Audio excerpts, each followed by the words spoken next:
नमस्कार मंडळी. तर आज आपण करणार आहे होळी स्पेशल पुरणपोळी. प्रथम आता मी आज 1 वाटी डाळ घेतलेली आहे, चण्याची डाळ. मी आता ही चण्याची डाळ स्वच्छ धुवून घेतलेली आहे आणि त्यामध्ये 2 वाटी पाणी घातलेलं आहे. तर मग आता याला आपण डाळ शिजली की नाही, तर अशा पद्धतीने आपली डाळ खूप छान व्यवस्थित शिजलेली आहे. जर तुमची शिजलेली नसेल तर तुम्ही परत थोडं पाणी घालून आणि कुकरमध्ये 1-2 शिट्ट्या देऊन घ्या. आणि आता मी याच्यातलं थोडं पाणी काढून घेणार आहे, म्हणजे निथळवून घेणार आहे डाळीला. अशा पद्धतीने मी ह्या डाळीतलं सगळं पाणी काढून निथळवून घेणार आहे. डाळीला आता शिजवून घेऊया म्हणजे नेमकं आपल्याला आता साखर घालायची. तर मी आता याच्यामध्ये साखर घालणार आहे. साखर एवढी घालणार आहे जेवढी मी डाळ घेतली होती, पण मी थोडी कमी करते कारण मला यात गुळ घ्यायचा आहे. गुळ घालणार आहे मी त्याच्यामध्ये. गुळ तुम्ही तुमच्या आवडीनुसार, तुम्हाला जेवढं गोड लागतं त्यानुसार तुम्ही साखर घेऊ शकता.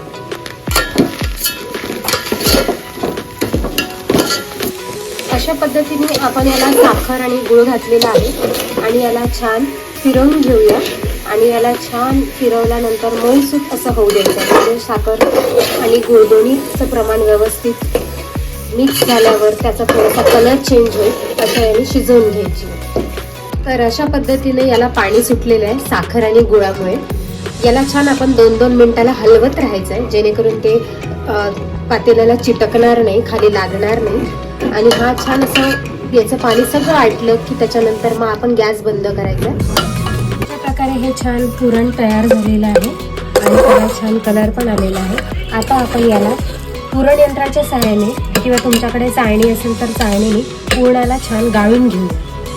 तर आमच्याकडे चाळणी आहे त्यामुळे आम्ही त्याने गाळून घेणार आहे पुरणाला अशा पद्धतीने.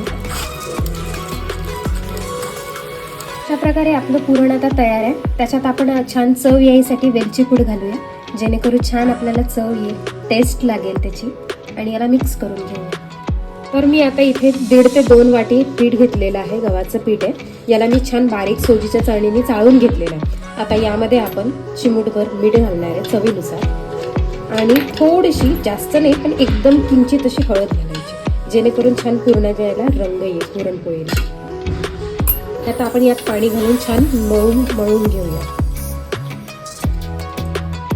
अशा पद्धतीने छान कणकीचा गोळा मळून घेतलेला आहे. आता आपण याला 15 ते 20 मिनिटासाठी बाजूला ठेवूया, जेणेकरून आपल्या पुरणाच्या पोळ्या छान मऊ होतील. तर आपली आता कणिक छान मुरलेली आहे. आता आपण छान त्याचा एक गोळा घेतलेला आहे कणकीचा. आता आपण त्यात पुरण भरूया. मध्ये असं थोडं जाडसर ठेवायचं आणि कडेला म्हणजे त्याच्या साईडला असं पातळ करून घ्यायचं, वाटीसारखा शेप द्यायचा त्याला. अशा प्रकारे आता आपण यातमध्ये पुरण भरून घेऊया.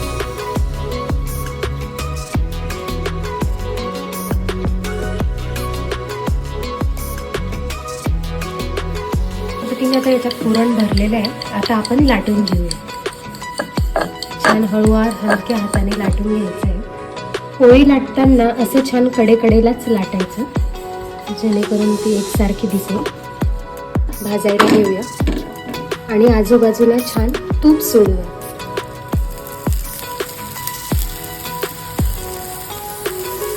आता एका साईडनी झाली आहे, आपण आता तिला दुसऱ्या बाजूने पलटवूया आणि परत थोडंसं छान तूप घालायचं आहे, तूप लावून घ्यायचं आहे. अशा पद्धतीने छान आता आपली पुरणपोळी फुगलेली आहे छान. तर अशा प्रकारे आपली पुरणपोळी तयार आहे. हे बघा.